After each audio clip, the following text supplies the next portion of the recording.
Hello, ladies and gentlemen. Welcome back to the show. This is Jeng and Jeru. Now, today we have the Matchmaker show, and you understand the protocol here. Any other time we have a man on board, the man must be looking for a woman. In the same way, when we have a woman on board, that woman must be looking for a man.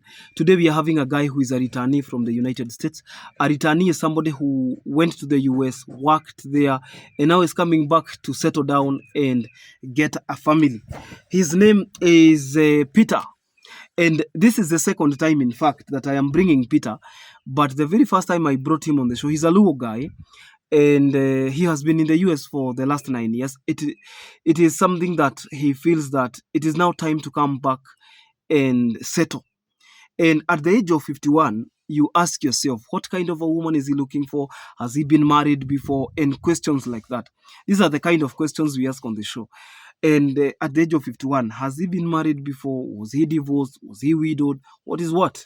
So sit down, and if you're watching this show for the very first time, subscribe, hit that like button, enable the notifications bell. Any other time I release a new video, YouTube automatically notifies you, so that if that is the kind of guest you're interested in, remember the contacts on this show last for 24 hours. I post them on the Facebook stories, and then yeah, so within 24 hours we believe as many as of those who would have been interested will get in touch, and then you will decide. Now, Mr. Peter Onyango is single and searching. Mr. Onyango went with his wife to the US, and again, I have reported on many occasions that I don't understand whether it is culture shock or what, but most marriages that leave Kenya to the US or Africa to the US, they don't work. I don't know why.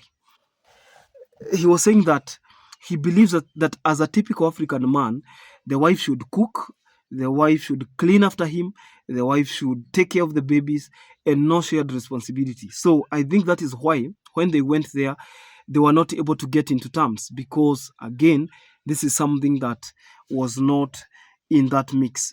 You realize that when you are living in the US, for people who live in Nairobi and other cities or other towns in Kenya, understand that if you're living in a two-bedroom apartment, three-bedroom apartment, you have children, then the cost will be anywhere between, if it's a two-bedroom apartment, the cost will be anywhere between 15,000 and 45,000. The same thing happens to a three-bedroom house, depending on the estate, proximity, prestige, okay, neighborhood, anywhere between 20,000 and 60,000 within Nairobi. There are houses that is for the middle class, the lower middle class and the middle class. Otherwise, you can get even apartments that go up to 100, 300, 400,000 per month, depending on where you live. So when you go to the US and you are living in a house that requires the input of both of you, then you also have to share responsibilities like taking care of the children. One can clean, the other one can take care of the children.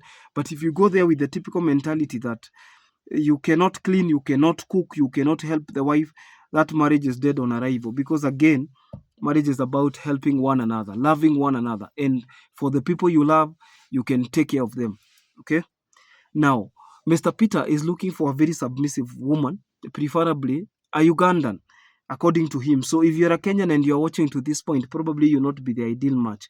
She's looking for a Ugandan lady. I am going to bring Mr. Philip on the show, because by the time I am doing this show, it is around 1:20, and I was not able to reach him.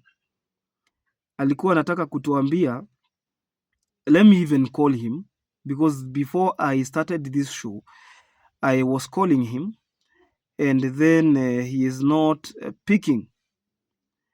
Maybe kwao ni usiku. Ako state gani, by the way? And then he was not able to pick. He was not able to do what? He was not able to pick. And then you are left wondering, how will he be able to explain how he wants a submissive woman mwenye anapiga magoti akileta food? So if you can be able to submit properly, Mr. Peter is ready for you, Chieng.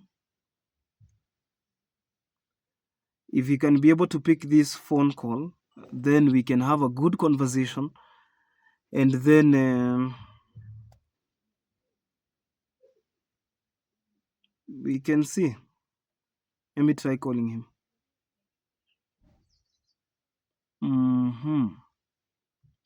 Let me try calling him. Tuone kama if he can be able to pick the better. He says he would be interested in a Ugandan lady or a Tanzanian. Ati wao ndio submissive kabisa. He said kichwa inanyoleangwa venye mwenyewe anataka. Kwa hivyo if he calls us, we proceed with the show. We can always but nevertheless he is going to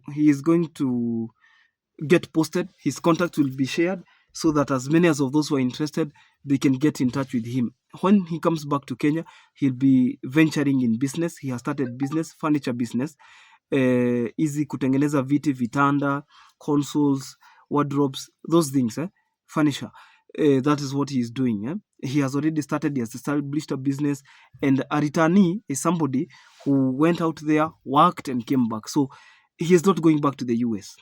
Okay, he's not going back to the US. So a returnee, I said, is somebody who went there and returned, from the word return. So I'm hoping he gets a good woman who is between the ages of 27 and 38 maximum. He is 51. So if you're 38 and below, kwenda hivyo, this is the ideal match. He has children, but those children are now grown-ups, and wao walibaki huko na mama yao na ni wakubwa. So he is looking for somebody who can also get children. If you are there and you can get babies, then this is the kind of man you should approach. Until then, this is Jenga Njeru. God bless you.